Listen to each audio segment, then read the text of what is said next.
Central Minister on National Health Services, Regulations and Coordination, distinguished guests, national and international faculties, colleagues, ladies and gentlemen. Assalamu alaikum. On behalf of PBMT, it's my privilege and honor to welcome you all to the inaugural session of our third consecutive annual event, Practice Changing Updates in Hematology. It's a convergence of a wide range of experts, all united by the shared goal of translating evolving evidence into better outcome for our patients.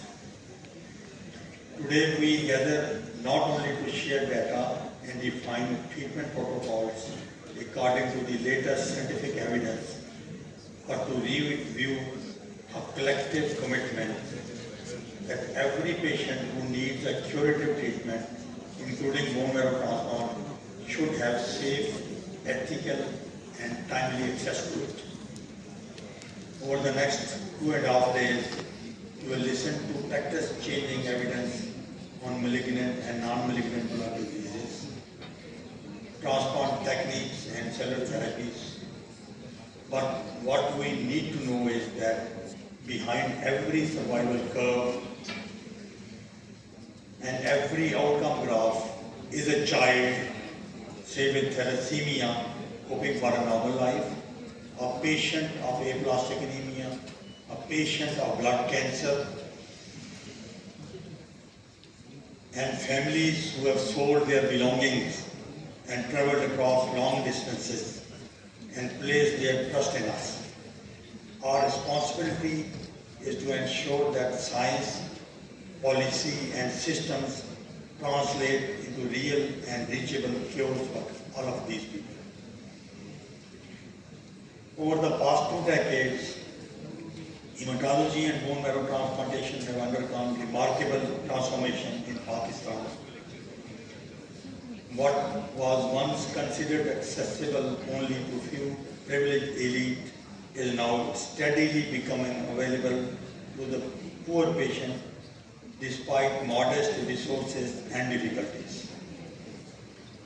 Taking advantage of our vibrant Honorable Health Minister, we want to highlight certain regulatory barriers that were never designed for the bone marrow transplantation in mind. The current regulatory framework for transplantation treats bone marrow transplant at par with solid organ transplantation. BMT is a non-surgical procedure with its own risk profile, donor dynamics, and ethical safeguards, applying the same licensing pathways, approvals, and procedural requirements that were crafted for kidney or liver transplant are unintentionally obstructing legitimate, life-saving bone marrow transplants. We need a separate evidence-based regulations in line with the international standards developed in consultation with the professionals actively involved in the field.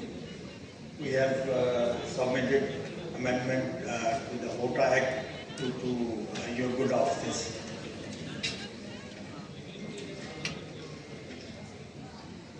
Secondly, sir, there is a fragmentation and ambiguity of oversight. Both HOTA and Healthcare Commission have overlapping jurisdictions that will create delays, inconsistencies, interpretations, and prolonged approval process of BMT procedures. We respectfully request Your Excellency for streamlined, simplified, and unified pathways without compromising quality and safety benchmarks in line with the international practices. Third, there is a need for formal national framework for establishment of donor registries and related ethical safeguards. Many of our donors are family members. As we move towards haploidentical and unrelated donors and innovative cellular therapies, we need regulations that protect donors, prevent malpractices, and at the same time facilitate responsible growth of emerging therapies. Last and the most rewarding for the society society is preventing thalassemia, as we already discussed last week, Your Excellency. On behalf of Pakistan Blood and Red Cross Congo, I assure you we stand ready to contribute technical expertise, data, guidelines, and audit mechanisms. I am grateful to the command and team of Armed Forces Movement Transplant Center for taking initiative in organizing this conference.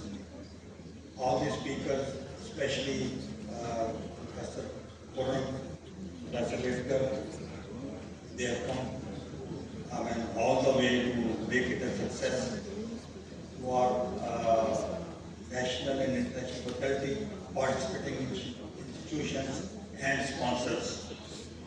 I extend special words of thanks for our Honorable Federal Minister for gracing this occasion. Your presence is a source of encouragement for all of us and indicates that these issues matter at the highest level. Everyone sitting here is witness to your contributions and legacy of government in Karachi, and we wish and pray for the same in health sector. Thank you.